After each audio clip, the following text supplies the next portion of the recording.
तो चलिए कहानी स्टार्ट करते हैं। मैंने एक शिक्षिका के बारे में सुना है जो एक प्राथमिक विद्यालय में महिला शिक्षिका थी और उसने बच्चों से पूछा, क्या तुम्हारे पास कोई सवाल है? एक छोटा लड़का खड़ा हुआ और उसने कहा, मेरे पास एक प्रश्न है और मैं इसका इंतजार कर रहा था। जब भी आप पूछेंगे मैं पूछूंगा। पूरी पृथ्वी का वजन कितना है? वो परेशान हो गई क्योंकि उसने कभी इस बारे में नहीं सोचा था, कभी इसके बारे में नहीं पढ़ा था। पूरी धरती का वजन कितना है? इसलिए उसने एक चाल चली जो शिक्षकों को पता है, उन्हें चालें चलनी पड़ती है। हाँ, उस सवाल महत्वपूर्ण है। अब कल सभी को इसका उत्तर खोजना होगा, उसे समय चाहिए था। तो कल मैं सवाल पूछूंगी, जो कोई भी सही उत्तर लाएगा उसे एक उपहार दिया जाएगा।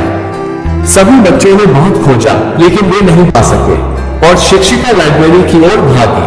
पूरी रात उसने खोज की और सुबह तक ही वो धरती का वजन पता लगा पाए। वो बहुत खुश थी और वो स्कूल वापस आए और बच्चे वहां थे और वे थके हुए थे।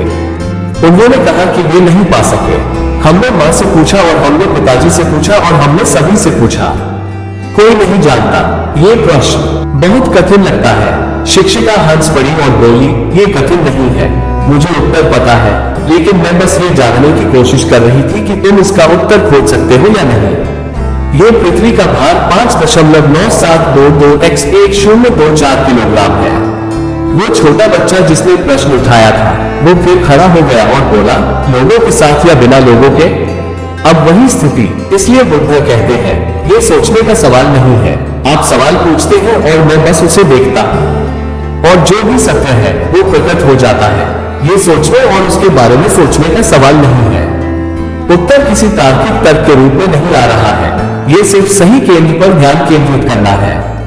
बुद्ध एक मशाल की तरह है, इसलिए मशाल जहां वो चलती है वो प्रकट होती है।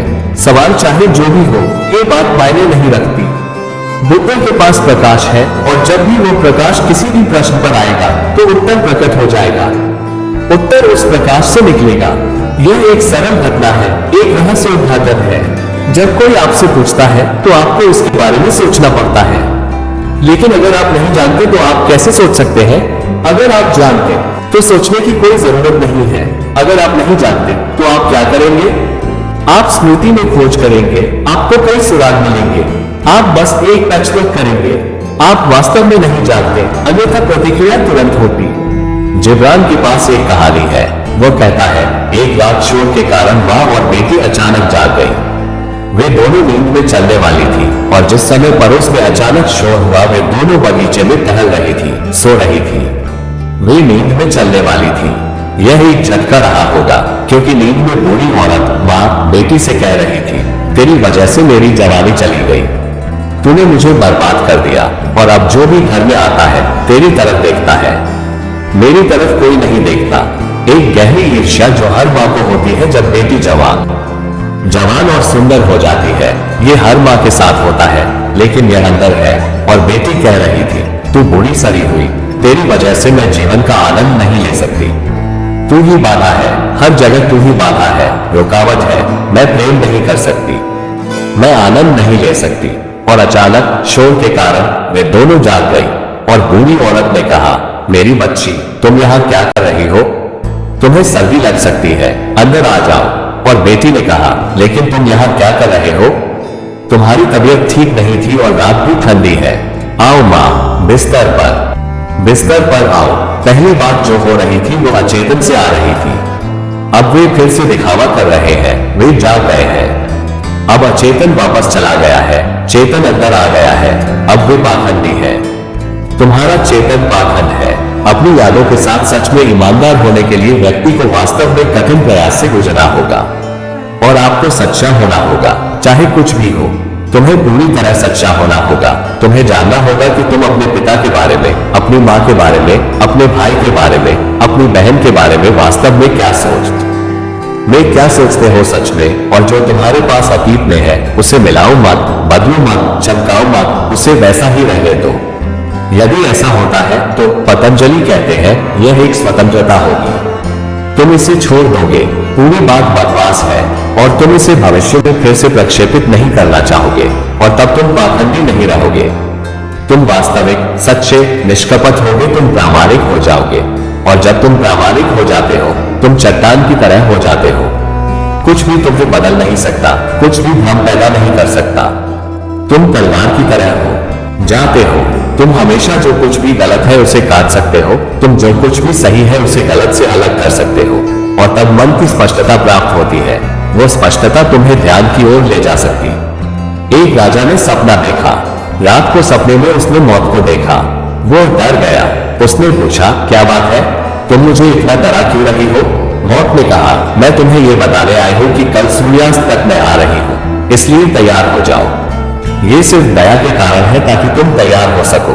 राजा को इतना झटका लगा, उसकी नींद टूट गई।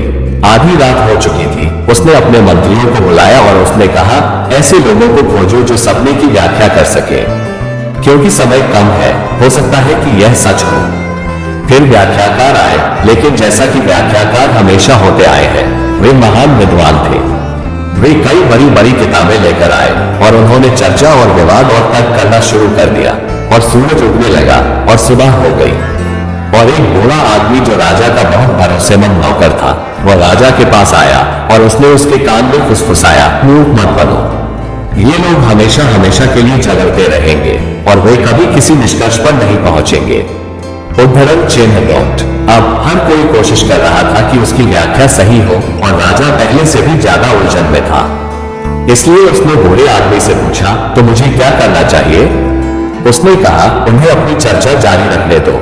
वे इतनी जल्दी समाप्त नहीं होने वाले हैं, और सूरज डूब जाएगा, क्योंकि एक बार उगने के बाद सूर्यास्त बहुत दूर नहीं है।